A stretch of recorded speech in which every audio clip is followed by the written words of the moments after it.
दुनिया भर में मिनिएचर और मुसव्वरी में पाकिस्तान का नाम रोशन करने वाले आर्टिस्ट इमरान कुरैशी से मिलने डिफेंस लाहौर में उनके स्टूडियो पहुंचे।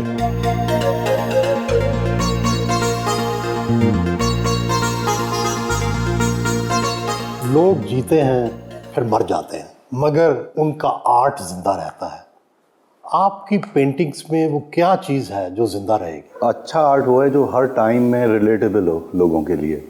मैं जब अपनी मेरे काफ़ी आर्ट काम हैं जिसके मैंने टाइटल रखे हैं फैज़ साहब की पोइट्री पे, और वजह उसकी ये थी कि कुछ सालों पहले एक इंसिडेंट हुआ और मैंने कुछ काम बनाया, और जब मैं उनकी किताब वैसे ही पढ़ने लगा तो मुझे लगा वो तो आज इसी के बारे में बात कर रहे हैं। तो ये जो पॉइंट था, और जिस दौर में आप उस शायरी को देखते हैं वो उस दौर का ही रिफ्लेक्शन लगती है आपको। आपके अक्सर आर्ट वर्क में सुर्ख रंग नुमाया नज़र आता है, वो तशद्दुद और खून की अलामत है। क्या हमारे आज के ज़माने को मुस्तकबिल में इसी तरह याद रखा जाएगा? देखें, जो आर्ट है वो हमेशा रिफ्लेक्ट करता है जो उस वक्त का दौर होता है, उसकी एक तरह से डॉक्यूमेंटेशन होती है, एक आर्काइव बनता है। और आर्टिस्ट बेशक डायरेक्ट वायलेंट इमेजरी यूज़ करें ना करें, डायरेक्टली उस किस्से को डिपिक्ट करें ना करें, वो उनके ऊपर है, लेकिन कहीं ना कहीं कोई कनेक्शन उन हालात को, उस जगह को, उस टाइम को रिफ्लेक्ट करते हैं। रेड कलर जो है वो रेलेवेंस सिर्फ हमारे ओवरऑल दुनिया के हालात ही इस तरह के हैं, तो मुझे लगता है कि उसको बिल्कुल कनेक्ट करता भी है जो हालात हैं, जो वाक़यात हैं, लेकिन उसमें एक होप की जो बहुत ज़्यादा प्रेजेंस है वो भी इम्पॉर्टेंट है। मुसव्वरी हो, शायरी हो या आर्ट हो, उसमें कोई ना कोई पैगाम तो पोशीदा होता है।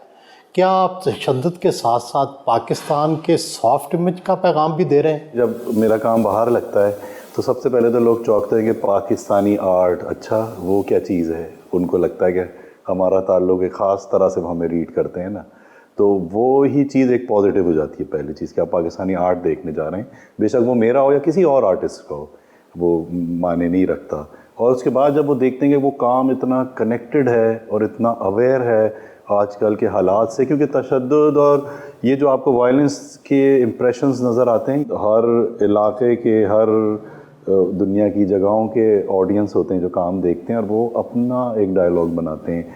वो अब वो चीज़ नहीं है कि वो सिर्फ ये कहते हैं मैं पाकिस्तान से आया हूँ, तो सिर्फ पाकिस्तान की बात है, और वो एक आउटसाइडर के तौर पे इस काम को देख रहे हैं। आम तासुर है कि पाकिस्तान में आर्टिस्ट की कदर नहीं है, लेकिन दूसरी तरफ आप जैसे कामयाब आर्टिस्ट भी हैं, तो क्या फ़र्क है जो कामयाब नहीं हो पाते और कामयाब हो जाते हैं? मुझे लगता है कि मैंने जब भी काम किया है कोई मेरा गोल ये नहीं था कि ये काम बाहर लगे, गैलरी में लगे, बिक जाए, इससे पैसे आ जाएं या वाह वाह हो जाए।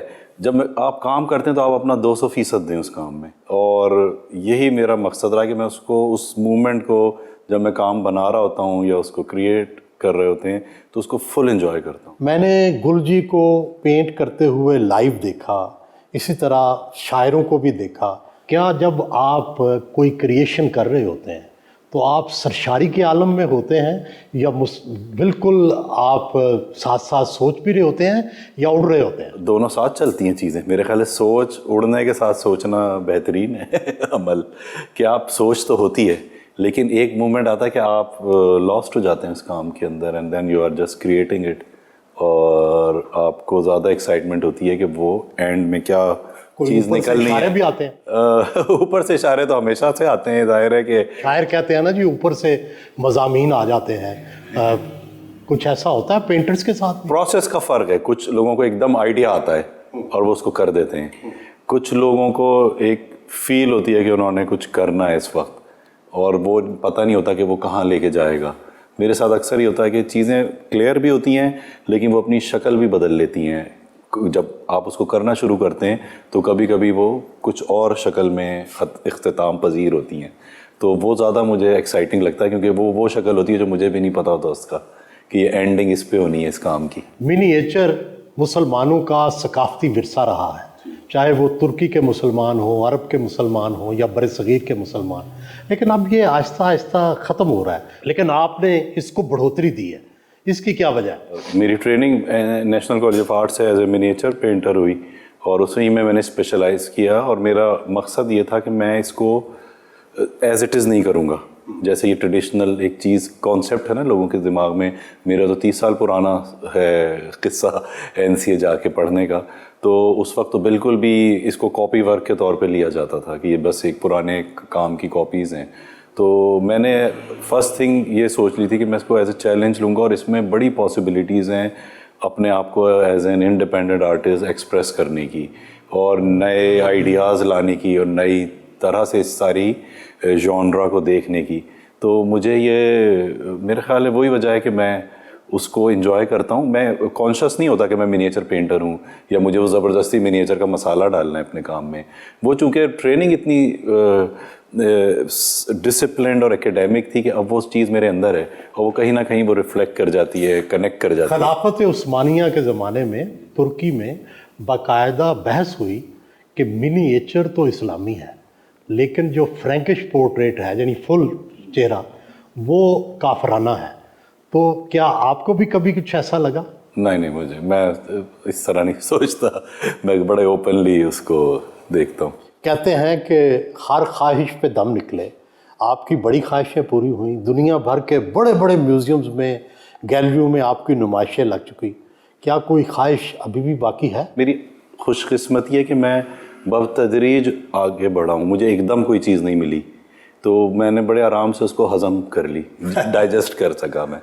और मेरे लिए वो माने नहीं था कि मैं मेट्रोपॉलिटन म्यूज़ियम की रूफटॉप को पेंट कर रहा हूँ या किसी और ब्रिटिश म्यूज़ियम में काम लगा हुआ है। मेरे लिए अहम ये था कि वो मेरा काम सही हो, जो लोग आ रहे हैं वो मेरे लिए इम्पॉर्टेंट होते हैं, उसको देखने वाले, ना कि वो जगह। साद कैन ने लाहौर म्यूज़ियम की छत को पेंट किया।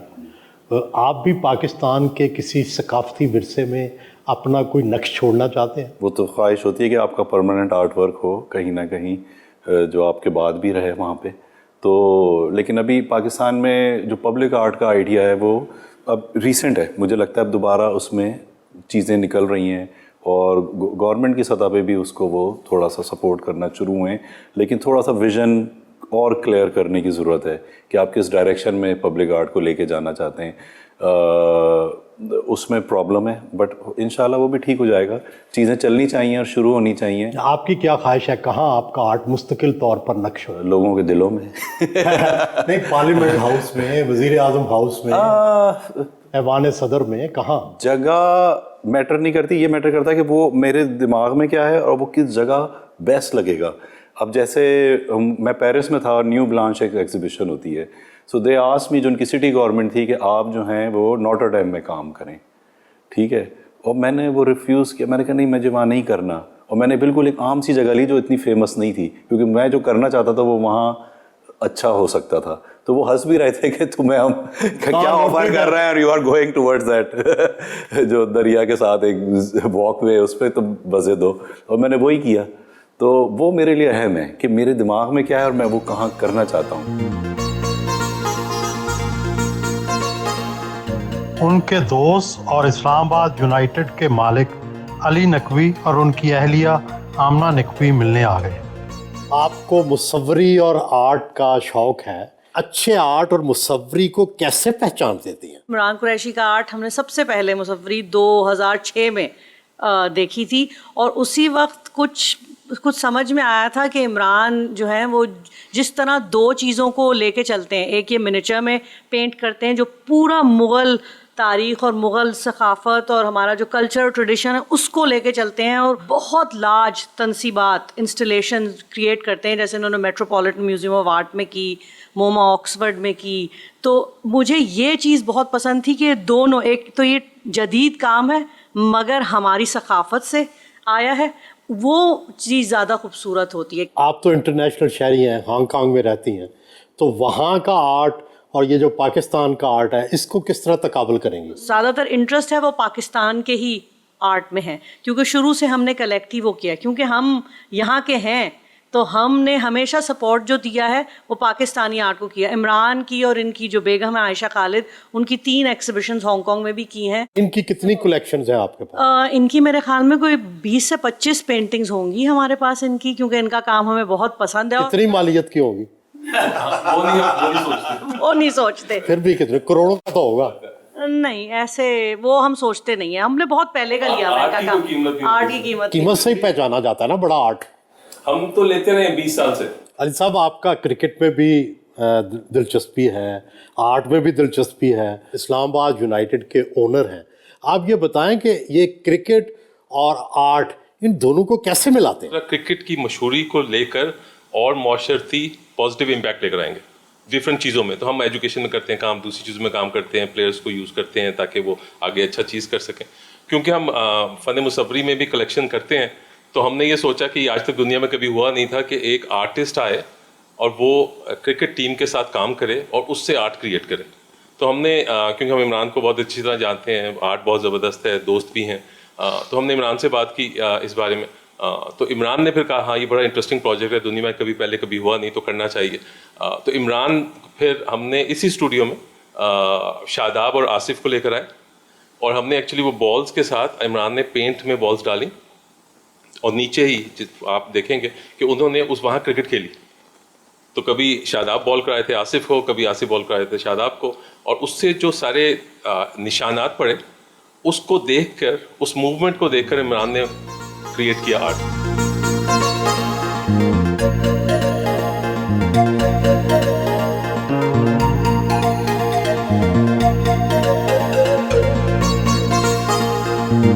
स्टूडियो से रवाना हुए।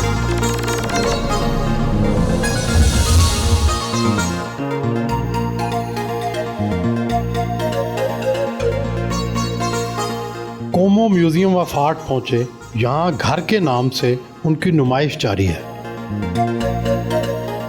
Right now I'm having 2 of my major exhibitions in Lahore. एक है होम के नाम से कोमो म्यूज़ियम ऑफ आर्ट में, और दूसरा है शो बैरिक्स में, जो कि नासिर बाग के अंदर एक बड़ी इंटरेस्टिंग नई स्पेस है। ये जो आइडिया था होम का, वो इस तरह आया कि ये जो म्यूज़ियम है कोमो म्यूज़ियम, ये नैयर अली दादा साहब की अर्ली 80s की एक रेजिडेंशियल बिल्डिंग है जिसको बाद में म्यूज़ियम में कन्वर्ट कर दिया गया। और मैं चाहता था कि taking back to the idea of कि आप you are inside a house again, तो आप एक घर के अंदर हैं और आप उस आर्किटेक्चर को रीड करें। क्योंकि यूजुअली जब आप कोई एग्जीबिशन देखने आर्ट की किसी गैलरी या म्यूज़ियम में जाते हैं तो आपकी एक्सपेक्टेशन होती है कि आप दीवार पे पेंटिंग्स होंगी, स्कल्पचर्स होंगे और डिफरेंट तरह के आर्ट वर्क्स होंगे। बट मैं यही चाहता था कि खाली घर हो और लोग जो है उसकी बिल्डिंग को, उसके आर्किटेक्चर को, उसके स्ट्रक्चर को सबसे पहले नोटिस करें और उसको फील करें। अगर आप देखें, जब आप आते हैं तो एक रेड कारपेट है जो कि बेसिकली खून के जैसे छींटे होते हैं, उस तरह से ये पूरी स्पेस है। और आप स्प्लैशेस देख रहे हैं कि कोई इंसिडेंट यहाँ पे हुआ है। इमेजेस मेरे जहन में बहुत सारी चीज़ों की वजह से आ रहे थे इस तरह का काम करने का। एक बड़ी वजह जो आजकल हालात हैं फ़लस्तीन में, गाज़ा के, तो उसके इमेजेस देख देख के भी मुझे इस काम की तरफ एक थोड़ा सा पुश मिला।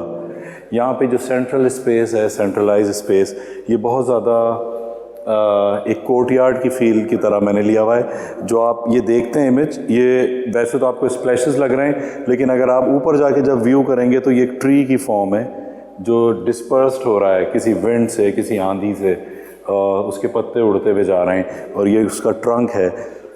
ये दूसरा कमरा है जिसमें एक थोड़ी सी जो ड्राइंग्स हैं, जो आर्ट है, जो मेरा काम है, वो एक्सपेंड होता जा रहा है दीवार की तरफ। तो यूजुअली आप एक्सपेक्ट करते हैं कि दीवार पे पेंटिंग्स लगी होंगी, बट मैं चाहता था कि लोगों का एक अनएक्सपेक्टेड, एक नया एक्सपीरियंस हो इस म्यूज़ियम में आके, इसके पुराने शोज़ के हवाले से भी और इन जनरल जब हमारे यहाँ जो गैलरीज़ में जाके काम देखने का आइडिया है उसके हवाले से भी। स्पेशली अगर आप वो रूम देखें, वो मैंने डिलिबरेटली उसकी 2 दीवारों को ग्रे कलर में पेंट किया और उसके ऊपर ये पूरा काम एक्सपेंड किया हुआ है। जो स्प्लैशेस की शक्ल में, तो it's can be like a painting, एक बहुत बड़े स्केल की पेंटिंग है जो यहाँ पे लगी हुई है। एक बहुत बड़ी पेंटिंग मैंने यहाँ ला के कैनवस की लगानी थी, बट मेरा दिल मान नहीं रहा था कि मैं कोई चीज़ लाऊं और वो लाके टिपिकल तरीके से दीवार पे लगा दी जाए। तो उस आइडिया को मैंने इस तरह से फिर कंसीव किया कि दीवारों पे ही पेंट किया जाए। उस पेंटिंग की प्रेजेंस इस सिर्फ एग्जीबिशन तक हो और एग्जीबिशन के बाद दोबारा वाइट वॉश करके वो गायब हो जाएगी। तो ये कुछ टाइम के लिए आप इसको एक्सपीरियंस कर रहे हैं, बाद में वो सिर्फ इमेजेस की शक्ल में रह जाएगी।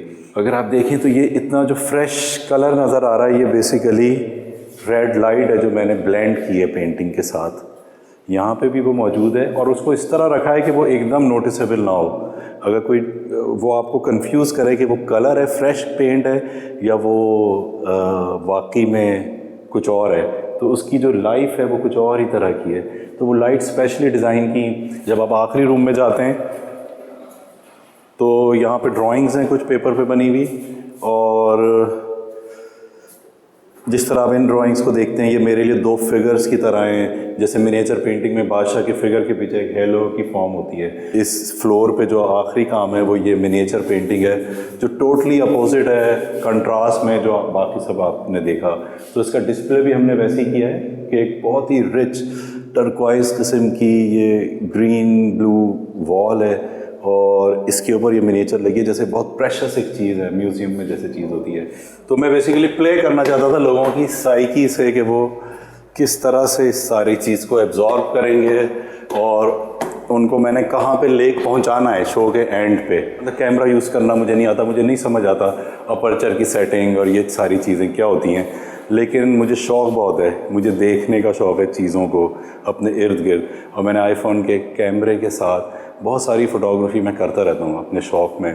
और इसमें अगर आप देखें इन सारी तस्वीरों में बहुत कंट्रास्ट में चीज़ें हैं, जैसे इन्वायरमेंट पे बात कर रहा हूँ, चीज़ों पे, सोसाइटी पे, कि हमारी बातों में जो दोगलापन भी है, डबल मीनिंग है, वो सारी आपको नज़र आती है। इन तस्वीरों की प्लेसमेंट भी बहुत सोच समझ के की गई है कि उनका आपस में एक ताल्लुक़ एक दूसरे के साथ, वो जो एक डायलॉग बनता जा रहा है वो इंटरेस्टिंग है। यहाँ पे कुछ मेरे डिजिटल और तरह के वर्क हैं, वीडियो फिल्म्स हैं। और इधर अगर आप देखें तो एक झंडा था जो बिल्कुल फटा हुआ था सफ़ेद रंग का। तो वो पीस की जो हालत है, सूरत हाल, कि वो बिल्कुल कभी भी बस सर्वाइवल पे इसमें वीडियो में ये मिरर वर्क होता है और ये काबा का इमेज है बहुत खूबसूरत, और पूरा शहर इसमें रिफ्लेक्ट कर रहा है। तो ये एक ट्रक था जो प्रोबेबली रिलीजियस फेस्टिविटी के लिए यूज़ होता होगा, जो प्रोसेशंस होते हैं, और उसके लिए तो वो उन्होंने इसको सजाया हुआ था बहुत खूबसूरत मिरर वर्क के साथ। तो वो इट्सेल्फ एक आर्ट वर्क मुझे लगा था। रोड के पास खड़ा था और पूरा शहर उसमें रिफ्लेक्ट कर रहा था। तो मुझे लग रहा था सब तवाफ़ जैसे कर रहे होते हैं आप, वो वाली फील थी बहुत ज़्यादा काबे के गिर्द। ये मेरा नया काम है जो मैंने फ़र्स्ट टाइम एग्ज़िबिट किया है। बाकी सारे काम भी फ़र्स्ट टाइम एग्ज़िबिट हुए में। तो मैं चाहता था जैसे अब जो वाक़यात होते हैं, सोशल मीडिया की जो सूरत हाल है वो ये है कि आप फ़ौरन उस पर बड़ा रिस्पॉन्स करते हैं एग्रेसिवली, कुछ अरसे बाद आप भूल जाते हैं, कोई नई चीज़ हो जाती है, उसके पीछे सब पड़ जाते हैं। तो आप जो नीचे एक्सपीरियंस किया आपने फ्लोर पे, वो ऊपर आके हिस्ट्री बन जाता है और वो एक म्यूज़ियम ऑब्जेक्ट की तरह दीवार में आके लग गया है। तो ये बिल्कुल फ्रेगमेंटेड पीसेस हैं। This could be like the fragmented pieces from the same floor which we saw downstair. यहाँ पे मैं मिनिएचर पेंटिंग को लेके उसके कुछ स्कल्पचरल फॉर्म्स की तरफ मैंने कुछ काम किया हुआ है। तो मिसाइल्स हैं ये, और उनकी एक बड़ा एक डिफरेंट तरह से मैंने उनको लेके देखा है। जिस तरह वो जर्नी शुरू हुई थी घर के अंदर के, आप ग्राउंड फ्लोर पे थे, फिर फर्स्ट फ्लोर पे आए, और now we are moving towards sky. तो मैंने डिसाइड किया कि यहाँ पे मैं एक फ़िल्म बनाऊँ जिसमें आसमान का इमेज हो। इसी तरह जो बाहर काम है, ये एक मेरी इंस्टॉलेशन है, पहली दफ़ा मैंने इस मीडियम में काम किया है। तो आइडिया ये था कि जो छतों का इस्तेमाल होता था घरों में, वो किस तरह से तब्दील होता जा रहा है। अब ये पहले हम चारपाइयों पे सोया करते थे, चारपाई की जो एक घर में एक इम्पोर्टेंस थी वो चेंज हो गई, और टेक्नोलॉजी और दूसरी चीज़ें किस तरह से आके टेक ओवर कर जाती हैं आपकी चीज़ों को। लेकिन मेरा बिलीव है कि जो ट्रेडिशन है, जो कल्चर है, जो आर्टिसंस की स्किल्स हैं हमारे, वो हर दौर में इस्तेमाल हो सकती हैं और उनकी फॉर्म बदल सकती है। But this is our duty, या हमारी एक वो है सोच कि हम उसको कैसे इंटरवीन करते हैं नए दौर के तकाज़ों के साथ। ये दोनों एग्ज़िबिशन 4 फ़रवरी को शुरू हुए थे और ये मिड ऑफ जून तक या एंड ऑफ जून तक ये दोनों एग्ज़िबिशंस हमारी कंटिन्यू हैं। तो मैं एक्सपेक्ट करूँगा कि लोग जितना अगर मौका मिले तो आके ज़रूर देखें, क्योंकि इसके पीछे जो थॉट है वो बहुत इंटरेस्टिंग है कि आप किस तरह से एक आर्ट फॉर्म को, कंटेम्प्रेरी आर्ट को प्रेजेंट करना चाहिए और उसको देखना चाहिए। उसको देखने का तरीका थोड़ा सा फ़र्क होना चाहिए। हम लोग बैरिक्स वाली गैलरी में जाएंगे, वहाँ आप देखेंगे कि एक टोटली डिफरेंट एक्सपीरियंस है।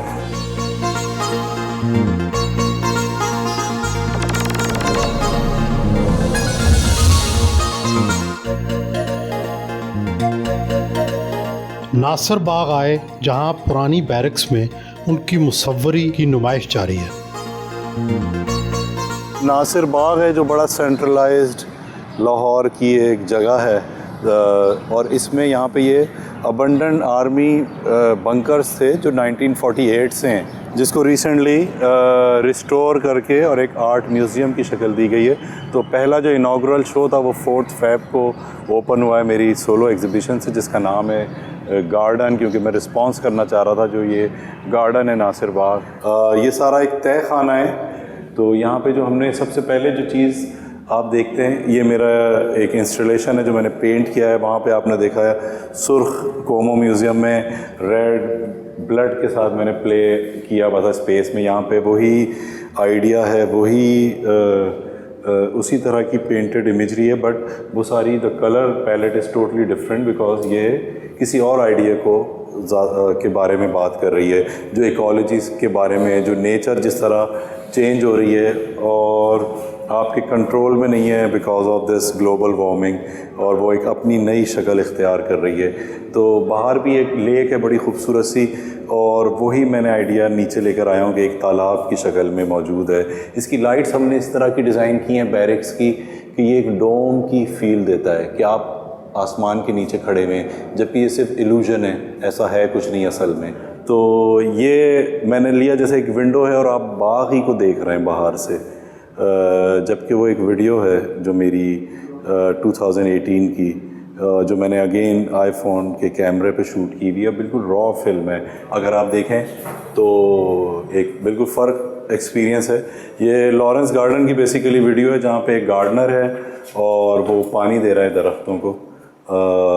तो मुझे बिल्कुल लग रहा था जैसे वेस्ट में यूरोपियन जो सोसाइटी में गार्डन्स हैं, पार्क्स हैं, उसमें फाउंटेन स्कल्पचर्स हैं बहुत सारे, कि मार्बल के बने हुए स्कल्पचर्स, फिगर्स खड़े में और पानी उनके अंदर से निकल रहा है एक फव्वारे की शक्ल में। तो हर काम का एक ताल्लुक़ बनाया गया, इसकी जो आर्किटेक्चरल एक प्रेजेंस है उसके साथ। हर चीज़ सर्कुलर है, ये 4 सर्कुलर रूम हैं बैरिक्स के अंदर, एक वो बड़ा रेक्टेंगुलर रूम था जो आपने पहले देखा।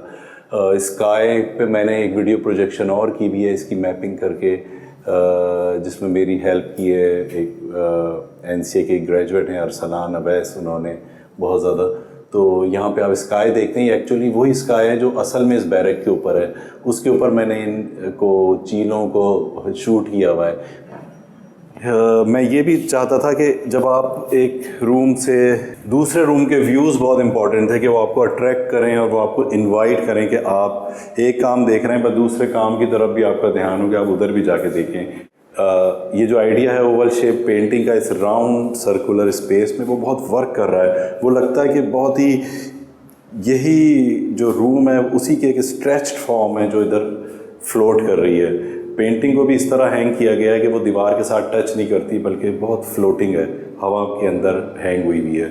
और ये फील मुझे देता है जैसे एक बहुत ही एक प्रेशस जगह है, बहुत ही एक जैसे एक टेम्पल होता है उस तरह की स्पेस है। बट ये जो पोर्ट्रेट है ये एक ऑब्जेक्ट की तरह यहाँ मौजूद है।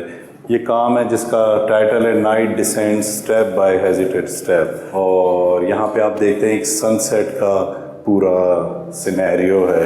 जो टाइम है, जो दिन का वक्त है, वो अंधेरे की तरफ ट्रैवल कर रहा है और एक हम अंधेरे की तरफ जा रहे हैं। जो हालात हैं, जो अनसर्टिनिटी है, जो लोगों के दिमाग में 10,000 सवालात हैं कि आगे क्या होगा, किस तरह का फ्यूचर है, होना क्या है, वो शायद इस काम में बहुत ज़्यादा डिपिक्ट किया गया है। तो यहाँ पे 5 मिनिएचर पेंटिंग्स हैं, एक डिप्टिक है और 4 इंडिविजुअल पीसेस हैं, जिसके अंदर आप देखते हैं मिसाइल की फॉर्म है और हर पेंटिंग डिवाइडेड है 2 हिस्सों में, जिसमें मेरा आइडिया ये था कि जो मिसाइल है वो गार्डन में है, वो उसका इंटरेक्शन जो है वो फॉलिएज के साथ है, नेचर के साथ है, और हर पेंटिंग में 2 स्पेसेस क्रिएट की गई हैं, अंडरग्राउंड एंड अबव ग्राउंड।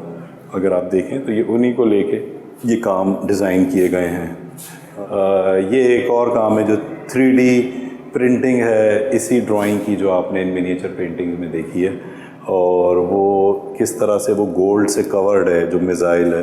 तो ये एक बड़ी स्टेटमेंट है कि एक सोने का बना हुआ मिसाइल। बहुत सारी जंगें सिर्फ इसलिए हो रही हैं क्योंकि वो उसको इस्तेमाल कर रहे हैं अपने ज़ाती मुफादात के लिए, और पूरी नस्लें तबाह करते जा रहे हैं क्योंकि उन्होंने पैसा बनाना है through these kind of weapon की जो ट्रेड है उसके थ्रू। तो ये उस पर भी कमेंट है। फिर ये जो आखिरी कमरा में मिसाइल की इमेजेस इसलिए भी हैं कि चूँकि ये बंकर था, बैरिक्स थे, और इसका ताल्लुक डायरेक्टली जंग के साथ है और हिफाजत के साथ भी है शहर की। ये डिप्टिक जो है इसमें भी आप देख सकते हैं कि मैंने एक डायरेक्ट डिपिक्शन की हुई है इन्हीं बंकर्स की। 2 कमरे बनाए हुए हैं।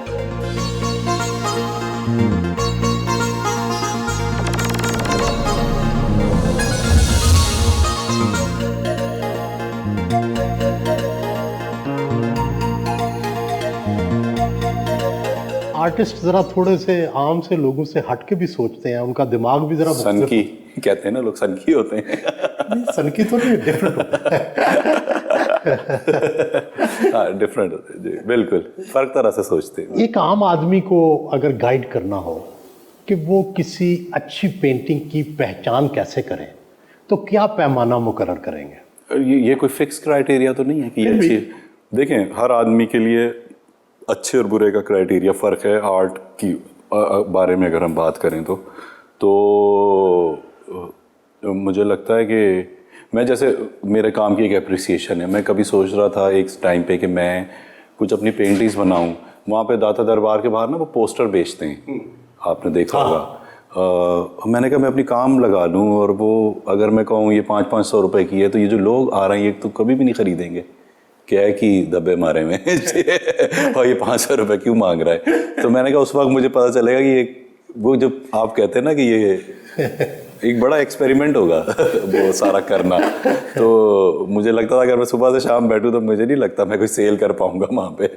किसी आर्ट पीस की कीमत का तयन कैसे होता है? कीमत का तयन तो अरबों करोड़ों में बिकी है। अरबों में काश बिके, मेरी ख्वाहिश करोड़ों में तो बिकी है जी। तो उसका ये होता है कि मुझे लगता है अभी जो ये प्रॉब्लम है ना आर्ट मार्केट में भी, और ख़ासकर यंग आर्टिस्ट में ये बहुत मसला है कि वो अगले दिन ही वो चाहते हैं कि हर साल उनकी कीमत बढ़ती रहे, और वो दूसरों को देख रहे होते हैं कीमत की उसमें। वो ये नहीं देखते वो जो दूसरा है वो किस तरह पहुंचा है उस कीमत तक आने में, उसको कितना टाइम लगा है और वो कहाँ से शुरू हुआ था। तो मुझे लगता है बहुत सारी चीज़ें अवामिल मैटर करते हैं, ना सिर्फ आपका काम बल्कि बुक शो, कितने आपने पब्लिक आर्ट के प्रोजेक्ट्स किए हैं, किन किन जगहों पे एग्जिबिट किया है, कहाँ कहाँ कलेक्शंस में आपका काम है, किन म्यूज़ियम्स में आपने एग्जिबिशन की है, वो सारी मिल के आपकी प्राइस को, आपकी चीज़ों को वो देती है। जो चीज़ फ़ौरन इमीडिएट प्राइस उसकी रेज़ होती है वो उतनी जल्दी ख़त्म भी हो जाती है, चीज़ सस्टेन करना उसको मुश्किल होता है। जो चीज़ एक तरीके के साथ ऑर्गेनिकली ग्रो करती है वो सस्टेन। दुनिया में इस वक्त सबसे महंगी तरीन पेंटिंग्स किसकी हैं? जो कंटेम्प्रेरी आर्टिस्ट हैं उसमें डेमियन हर्स्ट हैं, जेफ कून हैं, ये काफ़ी एक्सपेंसिव आर्टिस्ट हैं। आपको एक पेंटिंग बनाने में कितने दिन लग जाते हैं? सारा डिपेंड करता है। कुछ काम है जो 2 दिन में भी जाते हैं, कुछ घंटों में भी हो जाते हैं। मेरे जहाँ तक मेरा बात है, कोमो म्यूज़ियम में है, उसमें जो मैंने इंस्टॉलेशन की है वो बहुत ह्यूज स्केल पे फ्लोर को पेंट किया है दोनों जगहों पे, और वो मैंने 7-8 दिन में कर दिया है एक गो में। लेकिन वो जिस तरह काम किया वो एक अलग बात है कि दिन रात लग के लेकिन कुछ काम हैं जो फंस जाते हैं, वो रुक जाते हैं, फिर वो दोबारा होते हैं, वो 3-4 साल भी लग जाता है। अच्छा। लेकिन उसका मतलब ये नहीं कि 4 साल में बस उसी पेंटिंग के ऊपर लेकिन वो idea that somehow they stuck and then वो फिर एंड में 3-4 साल बाद आपको उसका सोल्यूशन समझ आता है कि कैसे बचेगी पेंटिंग। वो इंटरेस्टिंग होता है काफ़ी। इंसान के अंदर तो बड़ी रंगारंगी है, लेकिन आप सुर्ख रंग ज़्यादा इस्तेमाल करते हैं। ख्याल तो आता होगा दूसरे रंगों से भी कुछ इंसाफ करूं, सब्ज रंग, नीला रंग, इसको भी इस्तेमाल करूं। मैंने किया है। मेरा एक शो था टोरंटो में आगा खान आर्ट म्यूज़ियम में, तो उन्होंने मुझे कहा कि आपने गार्डन के अंदर पेंट करना है and they had this idea, क्योंकि उससे पहले मैंने मेट्रोपॉलिटन म्यूज़ियम की रूफ टॉप की थी जो रेड कलर में थी और भी 2-3 जगह काम किया था रेड कलर में। तो उनके जहन में था, उन्होंने कहा आप बता दें कितनी आपको रेड वुड कलर की ट्यूब चाहिए। तो मैंने कहा होल्ड ऑन, मतलब मैं रिलेट नहीं कर पा रहा था टोरंटो को उस तरह की वायलेंट इमेजरी के साथ। तो वो सारा मैंने ग्रीन में पेंट किया था एंड पर्पल कलर में, जो गार्डन के रंग थे वही मैंने रिफ्लेक्ट किए। रंग आपसे बातें करते हैं? मेरे ख्याल है ये जो लाल रंग है ये बात कर रहा था तो ये इतना चिमड़ गया है मेरे से। बाकी रंग इतने नहीं आते आपके पास? कुछ टाइम के लिए आते हैं फिर चले जाते हैं। क्या ये सच है कि पेंट के ब्रश में बिल्ली और गुलहरी के बाल इस्तेमाल होते हैं? मिनिएचर में यस, पर्शियन उसमें ट्रेडिशन में बिल्ली जो किटन है उसकी टेल से बाल लेके वो सॉफ्ट बाल होते हैं। अच्छा। वो लोग काफ़ी बनाते हैं। गुलहरी के बाल के भी ब्रश बनते हैं। लेकिन सारे ये पेंटिंग्स तो मैं जो रेगुलर बाज़ार से ख़रीद के, सिंथेटिक ब्रश भी होते हैं। हमारे यहाँ स्कूलों में आर्ट को उस तरह प्रमोट नहीं किया जाता जिस तरह दुनिया में किया जाता है। क्या आपके जहन में कोई तजवीज़ है कि कुछ ऐसा किया जाए कि आर्ट को फ़रोग मिले? मेरे ख्याल है आर्ट एजुकेशन जैसे शहजाद रॉय ने अब शुरू किया है कि वो टीचर्स की ट्रेनिंग के उन्होंने वो बनाया, वो बहुत अच्छी चीज़ है।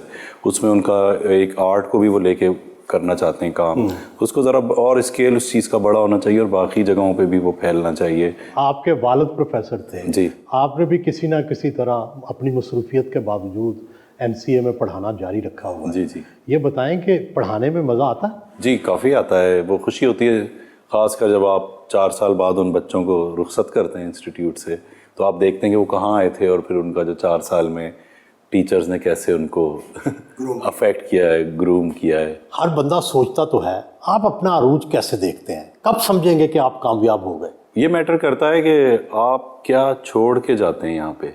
ये नहीं मैटर करता कि मेरी कितने में पेंटिंग बिक गई और मैंने किस जगह नुमाइश कर ली, वो तो बहुत ज़ाती फ़ाल है ना। लेकिन अगर मैं कोई ऐसा इंस्टीट्यूशन या ऐसी कोई जगह छोड़ के चला जाता हूँ या ऐसा काम करके जो बाद में कहे कि हाँ ये इमरान ने शुरू किया था और अब 50 साल बाद वो इंस्टीट्यूशन है और किसी और शक्ल में है, तो मुझे लगता है वो इम्पोर्टेंट है चीज़। आपको और कौन सी आर्ट फॉर्म पसंद है? शायरी, म्यूज़िक, और उसमें कौन कौन पसंद है? आर्ट की सारी फॉर्म पसंद है। मैं शायद अपने आप को वो नहीं करता कि एक स्पेसिफिक एरिया। अब मेरा रीसेंट इंटरेस्ट स्कल्पचर में भी है, मे बी कि मैं खुद इंस्टॉलेशंस कर रहा हूँ बहुत ज़्यादा, तो उसको मुझे लगता है कि जगह मिलनी चाहिए सोसाइटी में सही तरीके से। जो मिसकंसेप्शंस हैं स्कल्पचर के बारे में वो दूर होने चाहिए। डांस और फिल्म से? बिल्कुल, डांस, फिल्म अमेजिंग, बहुत ज़बरदस्त। गुलजी हो या सादकैन, वो बाज़ औक़ात पर्सनैलिटीज़ की पिक्चर्स भी बनाते थे। गुलजी ने भुट्टो साहब की, आसार आगा खान की बनाई उसमें कीमती पत्थरों के ज़रिए। आपको भी कभी ऑफ़र हुई है कि मेरी पेंटिंग बनाएं?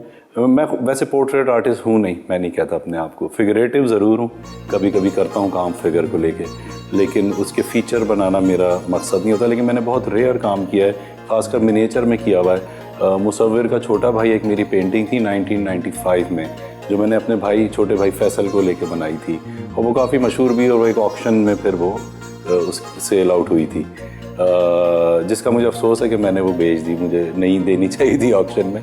बट एनीवेज वो एक पोर्ट्रेट था। फिर एक दफ़ा जब मैं NC में पढ़ाता था तो बेनज़ीर भुट्टो ने आना था, तो मुझे कॉलेज ने कहा था कि आप बेनज़ीर और जरदारी का पोर्ट्रेट बनाएं। तो मैंने शुरू किया जरदारी से, और बेनज़ीर फिर वो नहीं आई किसी वजह से, जो भी गवर्नमेंट ख़त्म हो गई थी प्रॉब्लम, या जो भी सियासी वजह थी, तो वो जरदारी साहब का पोर्ट्रेट एक मेरे पास रह गया था। वो फिर मैंने ट्रांसफॉर्म कर दिया था, किसी और पेंटिंग का हिस्सा बना दिया था उसको।